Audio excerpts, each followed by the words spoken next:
वचन संवाद. भयप्रद व अद्भुत रीतीने माझी घडण झाली आहे, म्हणून मी तुझे उपकार स्मरण करतो. तुझी कृत्ये अद्भुत आहे, हे माझा जीव पूर्णपणे जाणून आहे. आमेन. आपण प्रार्थना करू. स्तुती स्तुती स्तुती, धन्यवाद धन्यवाद धन्यवाद.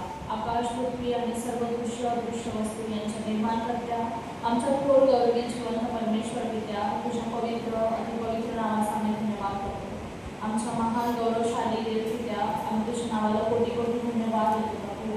आजच्या या सुंदरशा दिवसासाठी आम्ही तुला धन्यवाद देतो प्रभू. आणि पुन्हा एकदा तुझी दया तू आमच्यावर नवीन केलीस प्रभू, म्हणून तुला धन्यवाद देतो. धन्यवाद करतो प्रभू. आज तू आमच्या सर्वांना तुझ्या पवित्र मंदिरात घेऊन आलास प्रभू, म्हणून तुला धन्यवाद देतो प्रभू. जे येऊ शकत नाही प्रभू, आशांच्या बंधन तू मोकळे कर प्रभू, आणि तुझ्या पवित्र मंदिरात तू प्रत्येकाला घेऊन येतो तेव्हा आमची तुझी स्तुती करणार आहे प्रभू. ती तुझी स्तुती तुझ्या उच्च स्वर्गात तू स्वीकारून घे प्रभू. आमच्या अवघाकंठाद्वारे तुझी स्तुती आराधना तू करून घेतोस, म्हणून तुला धन्यवाद देतो. आजच्या पवित्र वचनाद्वारे तू आमच्याशी बोल, आणि पवित्र आत्म्यात तुझं पवित्र वचन आम्हाला समजण्यासाठी आमच्या बुद्धीचे आणि मनाचे दरवाजे तू उघड प्रभू, आणि तुझं वचन तू आमच्या मनात तू पेर प्रभू, जेणेकरून आम्ही अनेक फळ देऊ परमेश्वर पित्या. आजची संपूर्ण भक्ती आम्ही तुझ्या आधीनाने स्वाधीन करतो प्रभू. तुझ्या पवित्र आत्म्याने आमच्या सर्वांना तू भरलंस प्रभू, म्हणून तुला धन्यवाद देतो. सर्व आराधना, सर्व गौरव आणि सर्व आजची संपूर्ण भक्ती आम्ही तुझ्या आधीनाने स्वाधीन करतो. तुझ्याच आणि गोड पवित्र नावात मागतो, म्हणून तू आहे. आमेन. Praise the Lord. यावेळेस आपण सर्वजण उभे राहूया, आपले हात उंच करून आपल्या जिवंत देवाची स्तुती आराधना करूया. त्याला उंच होऊया आणि त्याला गौरव. यीशु का दरबार में हमें प्यारा लगता है, यीशु का दरबार में हमें प्यारा लगता है, प्यारा लगता है, प्यारा लगता है, प्यारा लगता है, प्यारा लगता है, यीशु का दरबार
दीवाने को सूली पे कुर्बा हुआ।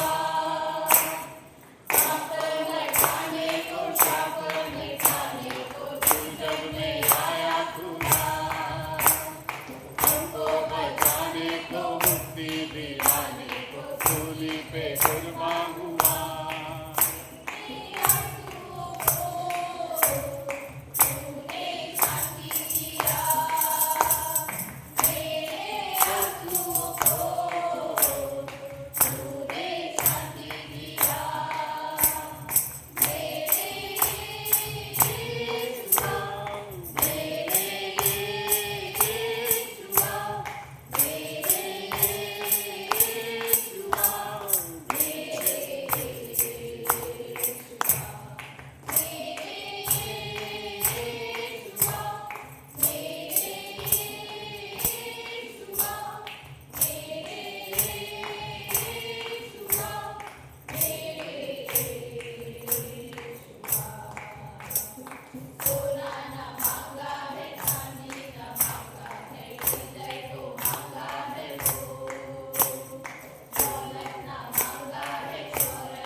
त्यावेळेस आपण सर्वजण आपले डोळे बंद करूया आणि परमेश्वराच्या उपस्थितीमध्ये आपण जाऊ.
पवित्र पवित्र सैन्यांच्या येवा देव बाप्पा, आम्ही तुझी स्तुती आराधना करतो. पुन्हा एक वार तुझ्या वचनामधून शिकण्यासाठी तू आम्हाला एक वेळ दिलेली आहेस. बोलत असताना, ऐकत असताना आम्हा सर्वांना प्रभू बाप्पा तो आपल्या आत्मेने चाले आणि आजच्या तुझ्या वचनाचा मान भरपूर घ्यावा आणि प्रभू बाप्पा तो आम्ही जीवनामध्ये बाळगावा असं होते. राहणाराचा मान प्रभू येशू ख्रिस्ताच्या द्वारे. आज पुनरुत्थानानंतरचा तिसरा रविवार आहे आणि विषय आहे आमच्या ह्या जीवन प्रवासामध्ये प्रभू येशूशी आमची भेट होत असते. त्याचा परिणाम काय होतो, त्याचा फायदा काय आहे, याकडे आज आपण विशेष करून लक्ष देणार आहोत.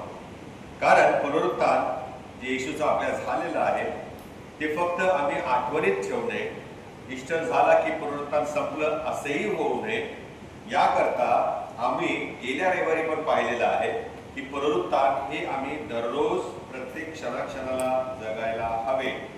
कारण ज्या वेळेला आम्ही पुनरुत्थानाने जगतो, पुनरुत्थानाचं सामर्थ्य आम्ही आमच्या जीवनामध्ये स्वीकारतो, त्यावेळेला आमच्यामध्ये बदल होतो, आमचं जीवन बदलून जातं. आणि म्हणून पुनरुत्थानानंतर येशू स्वतःच्या शिष्यांना दर्शन देऊ लागलेला आम्ही आत्ताच शुभवर्तमानामध्ये पाहिलेला आहे.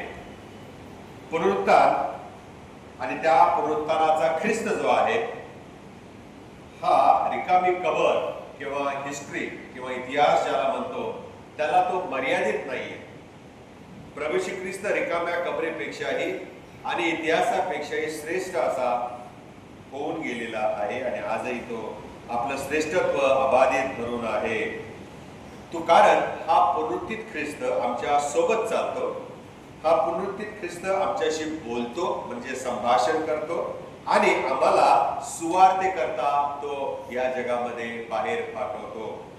आणि म्हणून प्रियानो, आज आपण या पुनरुत्थित येशू ख्रिस्त आमच्या जीवनामध्ये कसा आणि कुठे भेटतो आणि आम्हाला त्यातून तो कसा घडवितो याकडे लक्ष देणार. कारण त्याच्या घडवण्याच्या द्वारे आम्हाला आरोग्य प्राप्त होते आणि मग तो आम्हाला कार्य करण्यासाठी या जगामध्ये पाठवतो. स्तोत्र 19 त्यामध्ये स्तोत्रकर्ता जीवनामध्ये देवाचा आवाज आम्हाला कसा ऐकायला मिळतो याकडे आपण लक्ष देणार आहे.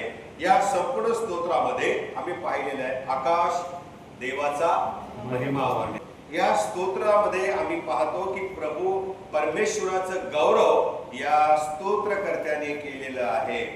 देवाचं वचन आमच्या जीवाला कसं उद्धारतं हे त्या स्तोत्रकर्त्याने आपल्या स्तोत्रामध्ये लिहिलेलं आहे आणि तो वारंवार आम्हाला आठवण देतो की देव सातत्याने आमच्या सोबत बोलतो, त्याच्या सृष्टीमधून बोलतो, त्याच्या वचनातून बोलतो आणि त्याच्या बोलण्याच्या द्वारे आमच्या सतसत विवेक बुद्धीला चालना मिळते.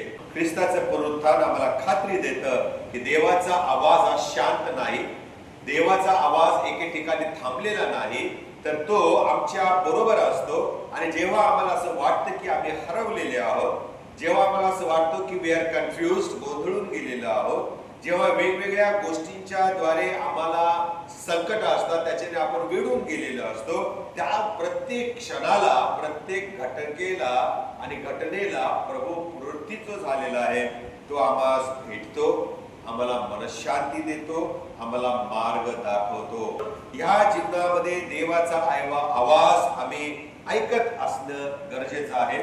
देवाचा आवाज ऐकण्यासाठी आम्ही उत्सुक असणं फार गरजेचं आहे.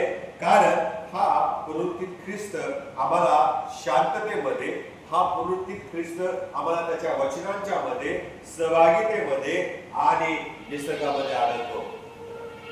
तुम्ही आणि मी त्याच्या घाटामध्ये गेलो, त्या उंच टेकडीवर बसलो आणि त्या घाटीमध्ये धुकं येत आहे, वरती झिमझिम पाऊस पडत आहे आणि मग तुम्ही आडोशाला उभे आहात आणि मग त्याकडे बघून तुम्ही म्हणता आकाश देवाचा. आम्ही ज्या वेळेला सृष्टीमध्ये जातो त्यावेळेला खरोखर आम्हाला देवाची सृष्टी, त्याच्यातून देवाचं महात्म्य कळतं, मोठेपण कळत असतं, देव आम्हाला कशा प्रकारे भेटू शकतो. आणि हा स्तोत्रकर्ता जो आहे तोही असाच आपल्याप्रमाणे एका टेकडीजवळ गेलेला आहे आणि तो म्हणतो पर्वताकडे मी दृष्टी लावतो मला. स्तोत्रकर्ता असाच एके ठिकाणी उभा असेल आणि तो म्हणतो आकाश देवाचा महिमा वर्णिते. येशूने देह धारण केले, तो येशू आम्हाला आम्ही जे ते आहोत ते भेटतो. आणि हे जे पुनरुज्जीवन आहे हे आम्हाला प्रभू देवा त्याच्या वचनाच्या द्वारे त्याच्या शब्दांच्या द्वारे देत असतो. जसा आमच्याकडे सूर्य जो आहे, सूर्याचा प्रकाश जो आहे तो आम्हाला उत्तेजित करतो, तो आम्हाला नवजीवन देतो. काय म्हणतो स्तोत्र करता? त्याच्या उष्णतेपासून काही एक काही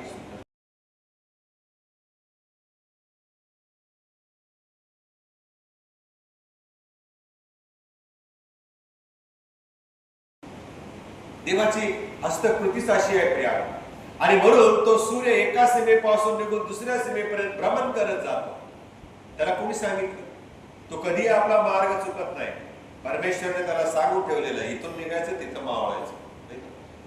आणि निसर्ग देखील परमेश्वराचा ऐकतो. आणि म्हणून निसर्गामध्ये जेव्हा जेव्हा आम्ही जातो, निसर्गाचा ज्या वेळेला आम्ही आनंद लुटतो, त्यावेळेला देवाची हस्तकृती पाहून त्याचे उपकार मानायला आम्ही विसरू नये. कारण पूर्तीत ख्रिस्ताने ते सगळं आमच्यासाठी निर्माण केलेलं आहे उत्पत्तीच्या पुस्तकामध्ये. दुसरा आहे मुद्दा, हिजकिया राजाकडे आपण वळणार आहे. नैराश्यमधून परमेश्वर त्याचा हस्तक्षेप कसा करतो, दैवी हस्तक्षेप कसा तो आमच्या जीवनामध्ये करतो. यशाचं पुस्तक 38वा अध्याय 1 ते 8 वचन. यशाचं पुस्तक 38वा अध्याय 1 ते 8 वचन. आणि यामध्ये आम्हाला एक अद्भुत घटना घडलेली, सत्य घटना आहे प्रियारो, नाही का? आणि असं म्हटलेलं आहे की हिजकिया राजाची माहिती या ठिकाणी दिलेली आहे. त्याचा मृत्यू होणार आहे असं त्याला एक देवाचा संदेश येऊन सांगतो. आणि तो खूप भयभीत झालेला आहे. आता तुम्ही मरणार म्हटल्यावरती किती घाबरतो आपण. समजा असा विचार करा, प्रत्येकाने आपल्याला अशी एक शक्ती दिली असते, पॉवर दिली असते, सांगितलं असतं या दिवशी या ठिकाणी तू मर, काय झालं असतं? विचार करा. वेड्यासारख्या रस्त्याने पळ चुकला असतो आपण. मी मरणार आहे, मरायच्या आधी मला घर बांधायचं आहे, मरायच्या आधी पोरींचं लग्न पोरांचं करायचं आहे, मरायच्या आधी माझ्या बायकोची काळजी घ्यायची आहे, मरायच्या आधी काय करावं आणि काय नाही, वेळ थोडी सोंग फार असा प्रकार झाला असतो. आणि मग मी वेळेच्या आधीच कसा मरतोय, मला अजून जगायचं आहे, याच्याने आमच्या मेंदूवर इतका वाईट परिणाम झाला असता की जो दिसेल त्याला मारा सुटला असतो. म्हणजे काय घडलं असतं ना. म्हणून परमेश्वराने नेमकी मरण्याची घटका जी आहे ती घटका आम्हा मानवापासून दूर, शांततेत, व्यवस्थित, शिस्तीत हे जग सोडावं ही परमेश्वराची इच्छा आहे. परिणाम इथं असाच झालेला आहे. देवाचा संदेश आला आणि त्याने हिजकियाला सांगितलं. अर्थात देवाने त्याला तसं सांगितलं होतं कारण देवाची योजना फार मोठी होती त्याच्यावर. हिजकियाला सांगितलं की तुझा आता मृत्यू समय जवळ आलेला आहे, आटोपत घे. काय केलं त्याने? देवाचे आभार मानले का? संदेश त्याने निगेटिव्ह वाईब्स दिल्यामुळे झालं काय की ह्या देवाच्या संदेशाच्या मनामध्ये, हृदयामध्ये निगेटिव्हिटी वाढत चालली. देवाचे आभार मानायचे सोडले. आतापर्यंत तू चालवलं, उपकार मानतो, व्यवस्थित धनधान्य दिलंस आणि सगळं राज्य सांभाळण्यासाठी, लोकांना मार्गदर्शन करण्यासाठी तुम्हाला सांगितलं, धन्यवाद देतो, तुझ्या इच्छेप्रमाणे हो म्हटला का? त्याने काय केलं? भिंतीकडे तोंड केलं आणि ढळढळसा रडला. काय म्हणाला देवाचा संदेश बघा. परमेश्वर म्हणतो आपल्या घराण्याची निर्वाह कर. मी थोडक्यात म्हटलं आटोपत घे. कारण आता तू मरणार, जगणार नाहीस. पुढचं वचन काय आहे? फार सुंदर आहे. तेव्हा हिजकियाने आपले तोंड भिंतीकडे फिरवून परमेश्वराची प्रार्थना केली. काय प्रार्थना केली? हे परमेश्वरा, मी तुझ्या समोर सत्यतेने, सात्विकपणाने वागलो आहे. सांगायची गरज होती का प्रभूला? प्रभूला माहिती ना, प्रभूच तर त्याला चालवत होता ना. पण तरी माणसाचा स्वभाव कसा असतो, प्रभूला तो आठवण करून देतो. तुझ्या दृष्टीने जे योग्य तेच करत आलो आहे ना, हे आठवण कर. प्रभूला ऑर्डर सोडतो, आज्ञा देतो, हे आठवण कर. विसरलास कसा? आणि म्हणून तू माझी आठवण कर, मी तुझ्यासाठी काय केलं आणि काय नाही याचीच विनंती करतो. आणि मग असं म्हणून हिजकिया मनस्वी रडला. पुढे काय लिहिलंय? तेव्हा यशायाला परमेश्वराचा संदेश आला. काय आला संदेश? जाऊन सांग त्याला, तुझा पूर्वज दावीद याचा देव परमेश्वर म्हणतो, मी तुझी प्रार्थना ऐकली आहे, तुझे अश्रू पाहिले आहेत. पहा, मी तुझ्या आयुष्य आणखी 15 वर्ष वाढतो. प्रभू त्या आपल्या सेवकाला म्हणतो, तुझे अश्रू पाहिले आहे. दुसरा सेवक काय म्हणतो, हे परमेश्वरा तू माझे अश्रू तुझ्या बुदल्यान. परिणाम काय आहे, जे अश्रुपूर्ण नेत्रांनी पेरणी करतात ते आम्ही कोणत्याही कारणासाठी रडो बरं का, प्रत्येकाचं कारण वेगळं असतं. आम्ही कोणत्याही कारणासाठी रडो, परंतु परमेश्वर स्वर्गातून ते पाहतो आमचे अश्रू, ते वाया जाऊ देत नाही. तो असं म्हणतो, पहा मी तुझी प्रार्थना ऐकली आहे, तुझे अश्रू पाहिले आहेत आणि तुझे आयुष्य आणखी लाईफ स्पॅन इन्क्रीज. आयुष्याची दोरी वाढवणारा. म्हणून त्याचा पुत्र येशू काय म्हणाला मत्थ्याच्या शुभवर्तमानामध्ये, कोणी चिंता करून आपली आयुष्याची दोरी वाढवण्यास समर्थ आहे का? कारण आयुष्याची दोरी वाढवण्याचं महान सामर्थ्य कोणाकडे आहे? परमेश्वर, देव बापा. मरणालाच म्हटल्यावरती त्याचं आयुष्य 15 वर्षांनी वाढलं, त्याला किती आनंद झाला असेल. पुढे बघा काय लिहिलंय पुढच्या वचनामध्ये, मी तुला आणि या नगराला अश्शूरच्या राजाच्या हातून सोडवेन, या नगराचे संरक्षण करेन आणि परमेश्वर जे बोलला ते करीलच. याविषयी परमेश्वराकडून तुला हे चिन्ह आहे. काय चिन्ह दिलं? आहाजाच्या शंकू यंत्राच्या पायऱ्यावर सूर्याबरोबर छाया 10 पायऱ्या उतरली आहे ना, तिला मी काय करतो, परत 10 पायऱ्या वर आणतो. तुम्हाला माहिती का काय झालं असेल? आणि ज्या वेळेला हा हिजकिया रडला, त्यावेळेला सूर्याची छाया 10 पायऱ्या उतरून खाली गेली होती. म्हणजे सूर्य मावळतीला चालला होता. परमेश्वराने सूर्याला ऑर्डर दिली, आज्ञा केली आणि सूर्य पुन्हा मागे गेला. म्हणून तर ती सावली 10 पायऱ्या परत मागे आली ना. म्हणजे काय झालं असेल माहिती का? सूर्याला आणि सूर्याच्या द्वारे देवाने या पृथ्वीला लावलेला घड्याळ 10 पायऱ्या मागे फिरलं. Time change. देव आपल्या सेवकासाठी वेळ बदलणारा परमेश्वर आहे, घड्याळ बदलवणारा परमेश्वर आहे. आणि ते घड्याळ बदलल्यामुळे कॅलेंडर बदललं ना, तास बदलले, दिवस रात्रीचं कॅल्क्युलेशनच बदलून गेलं. हे आम्ही कधी विचारात घेत नाही. देव आपल्या सेवकासाठी काय करत नाही.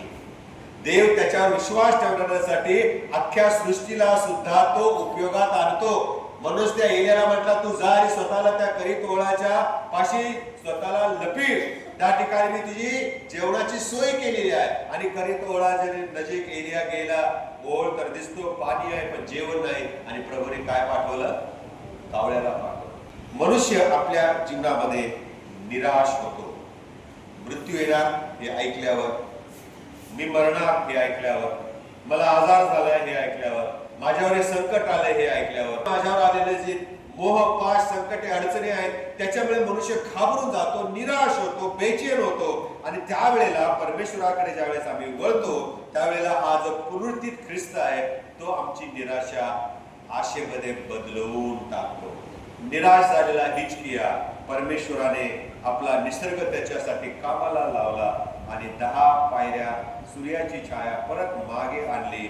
पृथ्वीचं घड्याळ बदलवलं, कॅलेंडर बदलवलं आणि त्या आपल्या सेवकाची प्रार्थना ऐकली. आमचा देव आमची प्रार्थना ऐकणारा देव आहे. आमचा देव आंधळा नाहीये, आमचा देव डोळस आहे आणि म्हणून आमचे अश्रू तो पाहतो.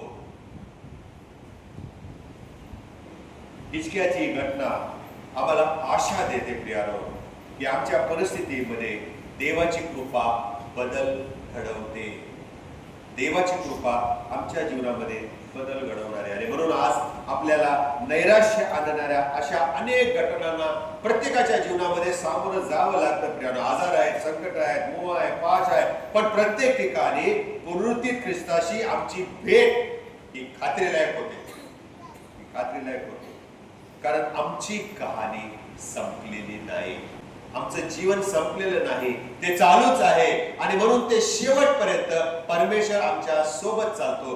पुनरुत्थित ख्रिस्त आमच्या सोबत चालणारा परमेश्वर आहे. त्याच्या पुनरुत्थानाचं सामर्थ्य आमचा जो शेवट आहे ना, तो देखील बदलवून टाकतो. वधस्तंभावर मरणाऱ्या चोराचा शेवट त्याने बदलवला. तो पश्चातापी जो चोर होता तो नरकाचा भागीदार होता. ज्या वेळेला त्याने त्या ख्रिस्ताचं सामर्थ्य ओळखलं, पुनरुत्थान होणार आहे याचा विश्वास ठेवला, त्यावेळेला त्याची डेस्टिनी परमेश्वराने चेंज केली ऑन द क्रॉस. वधस्तंभावरतीच चोराची डेस्टिनी शेवट प्रभूने बदलवला. किती महान परमेश्वर आहे.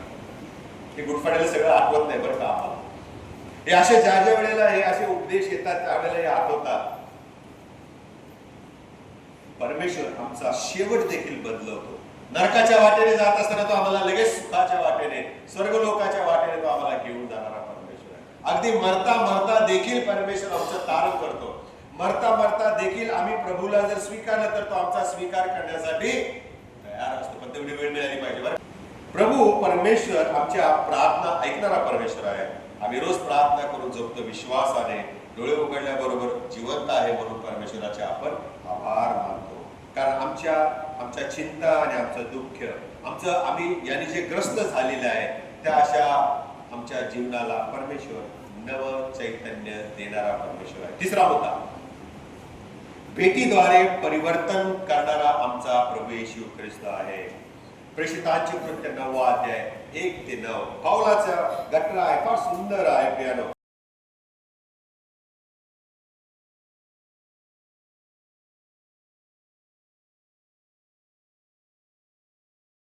की दिमिश्काच्या रस्त्यावरती शाऊलाला येशू भेटतो आणि त्यानंतर शाऊलाचं काय होतं? परिवर्तन होतं प्रियानो. तो बदलून जातो.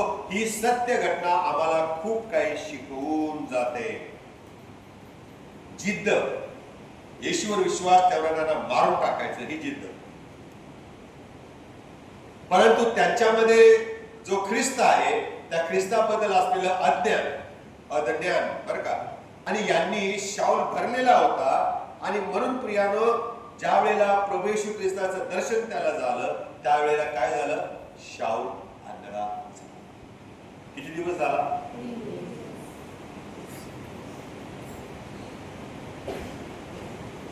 3 दिवस झाला. या क्षणी त्याचा न्याय प्रभूने केला नाही. तू माझ्या विश्वासदारांचा छळ करत आहेस म्हणून मी तुला शासन करतो. करू शकला असता ना देवा. तुला कायमचा आंधळा बनवतो बोलू शकला असता की नाही? त्या पेत्राने सगळ्या भर त्या शिपायांसमोर आणि कैफाच्या वाड्यामध्ये येशूला 3दा नाकारलं. त्या पोरीला तो म्हणतो, अरे तू बावचळलीस, मी तर तो नाहीये, मी दुसरा माणूस आहे, तो कोणातरी वेगळ्याला पाहिला असेल. आणि ती मुलगी म्हणते काय? नाही तूच होतास त्या शिष्यांच्या बरोबर. तरी देखील त्या पेत्राला प्रभूने रोमचा बिशप बनवला.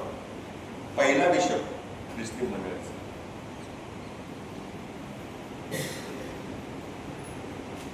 या ठिकाणी दिमिश्काच्या रस्त्यावर येशूच्या मंडळीचा, येशूच्या शरीराचा छळ करणाऱ्या शाऊलाचा प्रभू येशू ख्रिस्ताने न्याय केला नाही, तर उलट त्याच्यावर त्याने कृपा केली.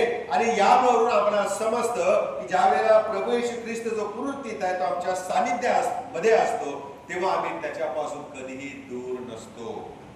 आम्ही कुठल्याही परिस्थितीमध्ये असो, पुनरुत्थित ख्रिस्त आमच्या सोबत आहे.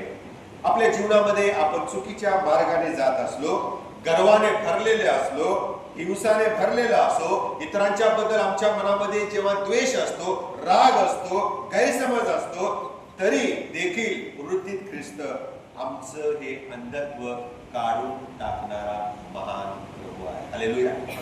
काय शिकायला मिळतं?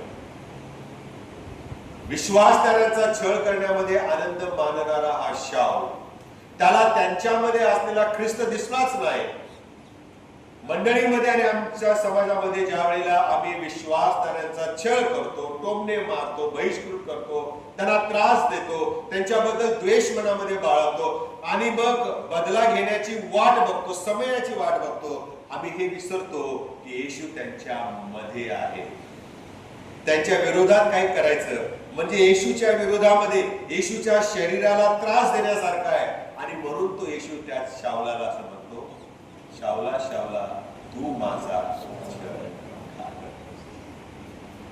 बालाभोसंगला त्याला बोलला का येशू? बोलला? काट्याचा मुकुट घातला त्यांना बोलला का येशू तू माझा छळ का करतो? या गोष्टी समजण्यासारख्या आहेत प्रिया. नाहीतर कधी आम्ही विचार देखील करत नाही. त्या वधस्तंभावर जात असताना प्रियानो किती लोकांनी त्या येशू ख्रिस्ताच्या मुखामध्ये मारल्या, त्याला चपडाका मारला असं म्हटलेलं आहे, त्याची छितू केली, त्याच्यावर थुंकले असं म्हटलेलं आहे. त्यांना म्हटलं का येशू तू माझा छळ करतोस. पुनरुत्थित ख्रिस्ता हाच म्हणाला की तू माझा छळ का. चेंज झालेला आहे. पुनरुत्थानानंतर कन्सेप्ट चेंज झालेला आहे. प्रवेशाची कृपा महान झालेली आहे. पुनरुत्थानाचं सामर्थ्य हे परमेश्वराच्या न्यायाचं देवाच्या कृपेमध्ये रूपांतर करणार आहे. हे आम्ही कधी विसरता कामा नये. म्हणूनच ते येशू म्हणाला, जशी तू स्वतःवर प्रीती करतो तशी इतरांच्यावर, कारण जसे तुझ्यामध्ये मी आहे तसंच त्यांच्यामध्ये त्यांचा द्वेष करून तुझ्यामध्ये जे अंधत्व आलेलं आहे ते अंधत्व दूर करण्यासाठी पुनरुत्थित ख्रिस्त हा सामर्थ्यशाली आहे. आणि म्हणून तो आमची दृष्टी बदलतो, आमचा उद्देश बदलतो आणि आमच्या हेतूला तो आपला हेतू समजून प्रियानो आम्हाला तो आशीर्वादित करतो. पुढे असं झालं प्रियानो की तेव्हा तो शाऊल जमिनीवर पडला आणि वाणी झाले, शाऊला शाऊला तू माझा छळ का करतोस, आणि ज्याचा तू छळ करत आहेस तोच मी आहे. काट्यावर लात मारणे हे तुला कठीण आहे. काट्यावर लात मारायला आवडेल का? गुलाबाच्या 4-5 कांड्या घ्या, जमिनीवर ठेवा, पायातले चप्पल काढा आणि मारा त्याच्यावर पाय. कसं होईल? आवडेल का? कुणी करत नाही. उलट ते काटे काय करतो आपण डोक्यात आणि आनंदाने एकमेकाचा आदर करण्यासाठी ते गुच्छ आपण दुसऱ्याला, काटे स्वतःला जरी टोचत असले दुसऱ्याला ते आपण फुल समजून देत असतो. आणि म्हणून मग पुढे आम्ही पाहतो प्रियानो, या शाऊलाला आश्चर्य वाटलेलं आहे. तो थरथर कापू लागला आणि म्हणाला, प्रभू मी काय करावे अशी तुझी इच्छा आहे. प्रभू त्याला म्हणाला, उठ नगरात जा, म्हणजे तुला काय करायचे हे सांगण्यात येईल. हा सुंदर घटना आहे. आणि मग त्याच्या म्हणण्याप्रमाणे परमेश्वराच्या शाऊल उठला आणि मग या शाऊलाचा कोण झाला? पाऊल. नेम चेंज, नाव चेंज केलं. प्रभू येशू आमचं नाव बदलणारा परमेश्वर आहे. त्याच्याबरोबर जी माणसं जात होती ती ऐकत होती, पण त्यांना येशू दिसला नाही. पुढचं वचन काय म्हटलेलं आहे? नेक्स्ट वर्स 7. त्याच्याबरोबर ती माणसे जात होती, ती स्तब्ध उभी राहिली. त्यांनी वाणी ऐकली खरी, पण त्यांच्या दृष्टीस कोणी पडले नाही. त्यांना देवाचा आवाज ऐकू येत होता, पण त्यांना येशू दिसला आणि ज्याला तो दिसला तो आंधळा. मग तो नगरात गेला. त्या ठिकाणी त्याला देवाचा दुसरा एक संदेश त्याचा भेटला आणि त्या संदेशाने त्याच्यासाठी प्रार्थना केली. त्याचा 3 दिवस सांभाळ केला. त्याला दृष्टी आली आणि मग शाऊलाचा काय झाला? पाऊल झालेला आहे. आमचं अंधत्व गर्वाने आले असेल, द्वेषाने आले असेल, ते दूर करणारा शाऊलाचा पाऊल झाला, चेंज झाला. त्याचं जीवनशैली बदलली, त्याचं वर्किंग पॅटर्न बदललं.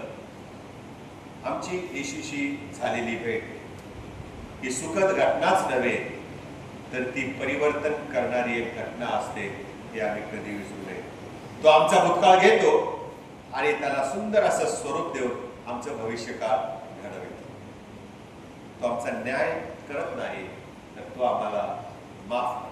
काय करतो? आणि म्हणून पहिलंच वाक्य वधस्तंभावरचं आहे, हे बापा यांना, कारण हे काय करतात त्यांना अंधत्व आलेलं होतं त्यांना. शैतान असंच करतो. आदामने हवेच्या जीवनामध्ये त्याने अशाच प्रकारे प्रवेश केला आणि मग हवेने त्या फळाकडे पाहिलं, ज्याची मला परमेश्वराने खाऊ नको.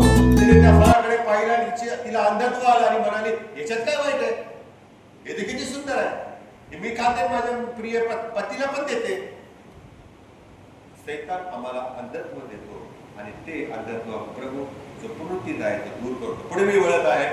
4था मुद्दा आहे, साक्षी करता प्रभू येशू ख्रिस्त जो पुनरुत्थित झालेला आहे तो आम्हाला पाचारण करत असतो. मार्काचं शुभवर्तमान 16 अध्याय 9 ते 20 वचनामध्ये हा जो पुनरुत्थित ख्रिस्त आहे हा पुनरुत्थानानंतर भेटलेला आहे. पहा बरं शास्त्रामध्ये, काढा माझ्या बरोबर मार्काचं शुभवर्तमान 16 अध्याय, काढा बरं, स्क्रीनवरती पण दिसेल आपल्याला.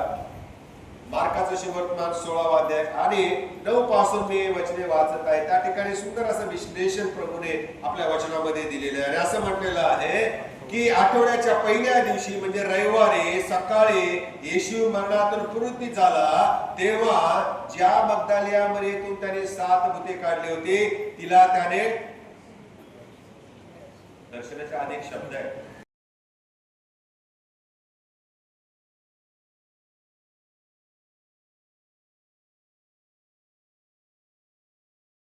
त्याने पहिल्या प्रथम, हा शब्द महत्वाचा आहे,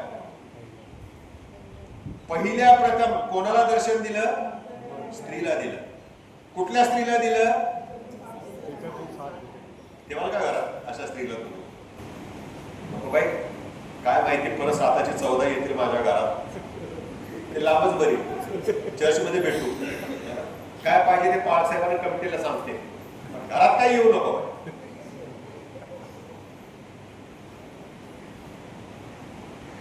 अशा उद्ध्वस्त जीवन झालेल्या लोकांना प्रभू पहिलं दर्शन. देवाच्या दृष्टीने अशी माणसं, पुरुष असो स्त्रिया असो, फार महत्वाच्या असतात. विशाल मन आम्ही ठेवलं पाहिजे. डोळ्यावर लावलेली पट्टी आहे अंधत्व, सैतानाने ते काढून टाकलं पाहिजे. आणि म्हणून या ठिकाणी त्याने पहिलं दर्शन, हे फार शब्द महत्वाचा, पहिल्या प्रथम. कधीतरी बघू आपण मदर्स डेला कोण आहे माहिती नाही आपल्याकडे, कोण आहे? तिच्यातून 7 भूत काढली होती, ज्या लोकांनी बहिष्कृत केलेलं होतं, तिला प्रभूने पहिलं दर्शन. काय गरज होती? दुसऱ्या स्त्रिया नव्हत्या का? चांगल्या होत्या ना, नावाजलेल्या होत्या ना, त्याचं भय बाळगणाऱ्या होत्या ना, पण 7 भूत लागलेल्या, तिला बरं केलेल्या त्या स्त्रीला प्रभूने प्रथम दर्शन दिलं. आणि मग तिने काय केलं? हे वर्तमान त्याच्या बरोबर पूर्वी असलेल्या आणि रडत असलेल्या आणि शोक करत असलेल्या लोकांना जाऊन सांगितलं. अशा 7 भूत लागलेल्या स्त्रीला ज्या वेळेला प्रभूने मुक्त केलेलं आहे, त्याला माहिती होतं की मी हिला पुन्हा जरी समाजामध्ये प्रस्थापित केलं तरी लोक तिच्याकडे काय म्हणून बघणार? तिचा पास्ट काढणार, इतिहास काढणार. म्हणून आज तिला आम्ही नावजतो, कारण प्रभूने पहिलं दर्शन पुनरुत्थानानंतर दिलं असतं. कारण समाजाने प्रेषित केलं, अगोदर पण केलं होतं, आणि मी तिला भूते काढून आरोग्य दिलं तरी देखील समाज तिच्याकडे त्याच डोळ्याने पाहत आहे, त्याच दृष्टीने पाहत आहे. म्हणून प्रभूने तिचे अस्तित्वच बदललं आणि तिला काय बनवलं? सुवार्तिका बनवली. काय बनवली? चेंज. आणि तिने जाऊन पुनरुत्थित ख्रिस्ताची साक्ष त्याच्या बरोबर होते, पण रडत बसले होते, शोक करत बसलेले होते, शंकेने भरलेले होते. त्यांना तिने जाऊन सांगितलं की तो जिवंत आहे आणि त्याला मी पाहिलं आहे, परंतु लोकांनी तिच्यावर विश्वास का नाही ठेवला? ही काय बाई आहे भूत लागली, आताही लागला असं म्हणून बडबडते, काय तरी बोलले असतील ना. आपल्यासारखे शहाणे त्यावेळेसही होते ना. हो, पण त्यांनी तिचा विश्वासच ठेवला नाही. त्यानंतर त्यातील 2 जण बाहेर गावी चालले असतात. येशूने तो दुसऱ्या रूपाने प्रगट झाला. त्यांनी जाऊन इतरांना सांगितले, पण त्यांनी पण काय केलं? मग येशू कोणाला दर्शन देता झाला? 11 जणांना. जेवत असताना कोण होते? 11 जण येशूचे शिष्य होते, प्रेषित होते. त्या 11 जणांना तो जाऊन भेटला आणि ज्यांनी त्याला मेल्यावरती उठल्यावर पाहिले होते त्याचवर त्याने विश्वास ठेवला नाही. म्हणून मग शेवटी त्या शिष्यांना पण प्रभू असा म्हणाला, किती कठीण अंतःकरणाचे तुम्ही आहात, किती अविश्वास तुमच्यामध्ये दाटून आलेला आहे. उठा, मी मेलो होतो परंतु आता उठा आणि साक्ष तुम्ही संपूर्ण जगाला जाऊन. तेव्हापासून हा पुनरुत्थित ख्रिस्त लोकांची भेट घेत आहे. ख्रिसमस पाळणारे ख्रिस्ती होता कामा नये. बेथलेहेमात जन्मलेला ख्रिस्त हा ऐतिहासिक ख्रिस्त आहे. वधस्तंभावर खेळलेला ख्रिस्त हा हिस्टॉरिकल क्राइस्ट आहे. परंतु रिझरेक्टेड क्राइस्ट जो आहे, पुनरुत्थित ख्रिस्त आहे, तो आता आमच्या भेटीला असतो, तो आमच्या सोबत चालतो.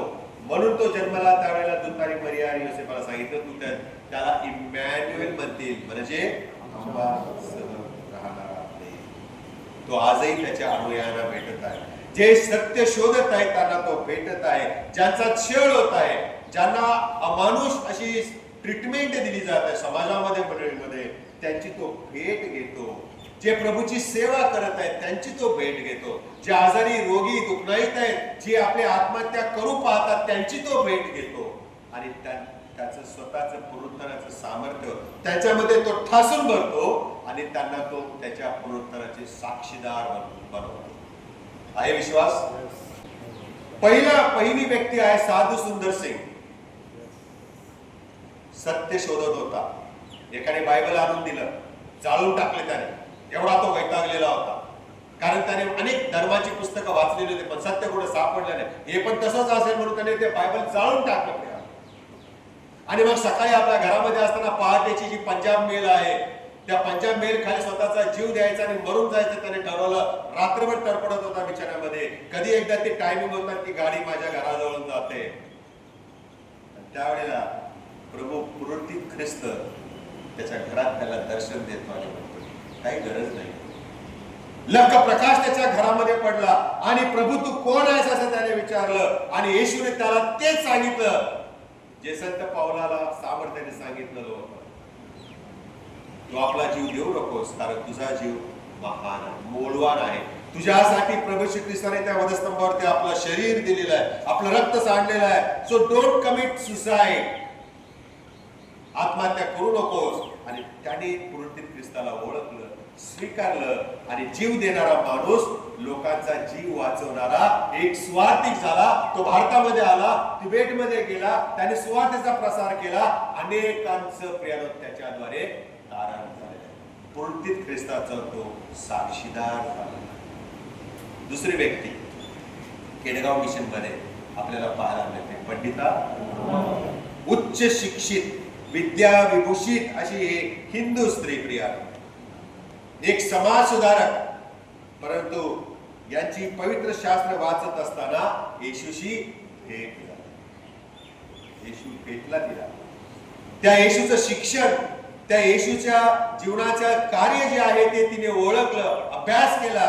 आणि तिला असं दिसून आलं की बायबल मध्ये असणारा हा येशू जो मेला होता, तो जो पुनरुत्थित झालेला आहे, तो आमच्या भारतीय महिलांना त्यांच्यावर होत असलेली दडपशाही, त्यांच्यावर होत असलेला अत्याचार यांच्यापासून मुक्ती देणारा येशू आहे.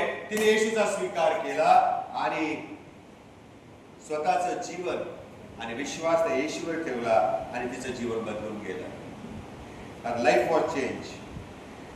आणि तिने आपलं जीवन महिलांकरता, विशेष करून ज्या विधवा होत्या, विशेष करून ज्या उपेक्षित अशा मुली होत्या, प्रियानो, अनाथ अशा ज्या होत्या, त्यांच्यासाठी आपलं जीवन अर्पण केलेलं आहे. येशू जो पुनरुत्थित झाला तो आजही आम्हाला भेटतो. तिसरं उदाहरण आहे नारायण वामन टिळक. ब्राह्मण, देवाने त्यांना गीते रचण्याची कला दिलेली होती, कवी. आणि त्याच वेळेला ते राष्ट्रवादी, मनशांती आणि आध्यात्मिक भूक यांनी प्रियानो त्यांना पछाडले होते.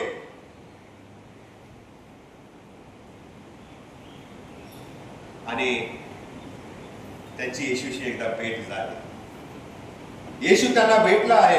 येशूचं व्यक्तिमत्व, त्यांचं जे कविमय हृदय होतं, त्यांना ते उत्तेजित केलेलं आहे. आणि प्रियानो, बऱ्याच आंतरिक द्वंद्वानंतर त्यांनी येशूला आपला तारणारा माणूस. त्या काळामध्ये येशूचा स्वीकार करणं, ख्रिश्चन होणं फार कठीण होतं. ते पण एका ब्राह्मण व्यक्तीने, उच्च विभूषित अशा व्यक्तीने. बराच काळ बिचारा एकटा परमेश्वराच्या पायाशी होता. अनेक गीते, अनेक भजनं, अनेक अभंग त्यांनी लिहिलेली आहेत. पण अंतःकरणामध्ये युद्ध चालू होतं की काय करू, कसा करू. शेवटी मुंबईला आले. तिकडे त्यांनी बाप्तिस्मा घेतला. मिशनरीने त्यांना बाप्तिस्मा दिला. त्यांचं जीवन बदलून झालं. येशूशी त्यांची ऐतिहासिक ख्रिस्त म्हणून भेट झाली नाही, तर जिवंत येशूची त्यांची भेट झाली. तुम्ही आणि मी देवाची साक्ष, पण ख्रिस्ताची साक्ष देत नाही, कारण तुम्ही आणि मी ऐतिहासिक ख्रिस्तावर विश्वास ठेवतो, जो जगला, जन्मला, सेवा केली, मेला आणि स्वर्गात गेला.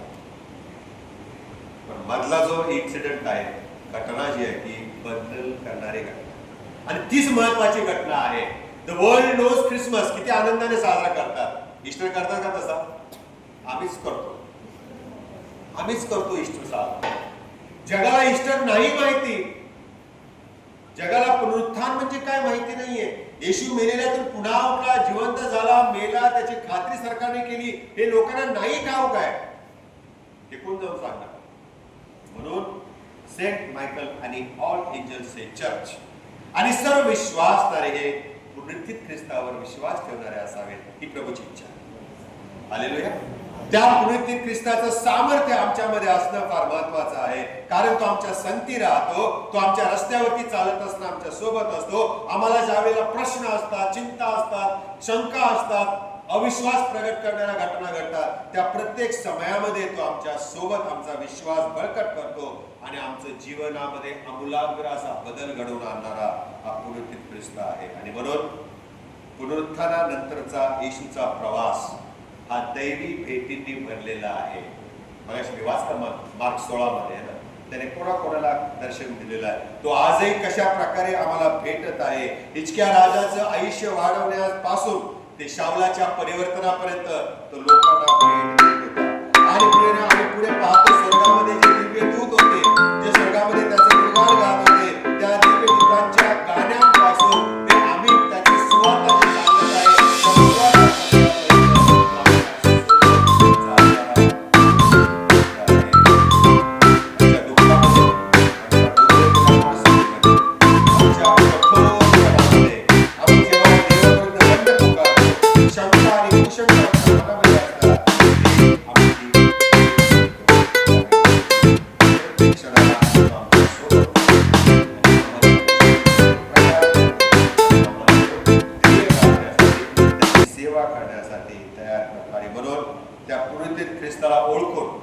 सामर्थ्य आमच्या जीवनामध्ये स्वीकारण्यासाठी प्रभू आम्हा प्रत्येकाचे अंतःचक्षु उघडे करो, हीच माझी प्रभूचरणी प्रार्थना आहे.